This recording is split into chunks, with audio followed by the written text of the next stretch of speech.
Національний історично-архітектурний заповідник Кам'янець, скорочено НІАЗ Кам'янець, розташований в Кам'янці-Подільському, Хмельницькій області. Ще 23 березня 1928 року у Харкові Рада народних комісарів УРСР видала постанову про оголошення замку-фортеці в місті Кам'янську-Подільському державним історико-культурним заповідником.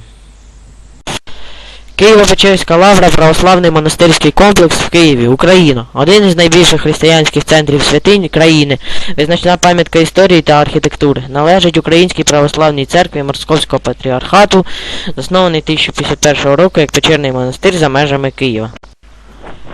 Національний дендрологічний парк Софіївка. Парк – науково-дослідницький інститут Національної Академії наук України. На сьогодні це місце відпочинку. Щорічно його відвідує близько 500 тисяч людей. Його площа 179,2 гектар. Софіївка є пам'яткою краєвидного типу світового садово-паркового мистецтва кінця 18 століття, першої половини 19 століття.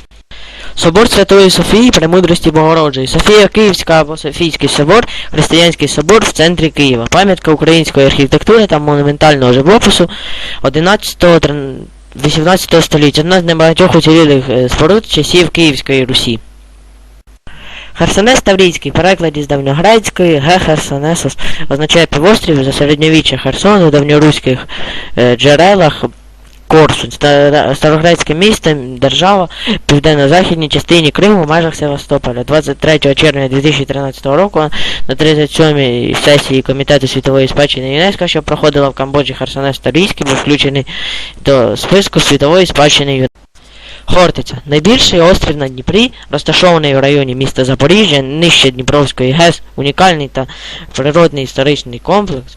Хортиця є одним із 7 чудес України. На північній стороні острова був останній Дніпровський поріг. Хортиця витягнута з північного заходу на південний схід. Має довжину 12,5 км, ширину в середньому 2,5 км і площу приблизно 3000 гектарів.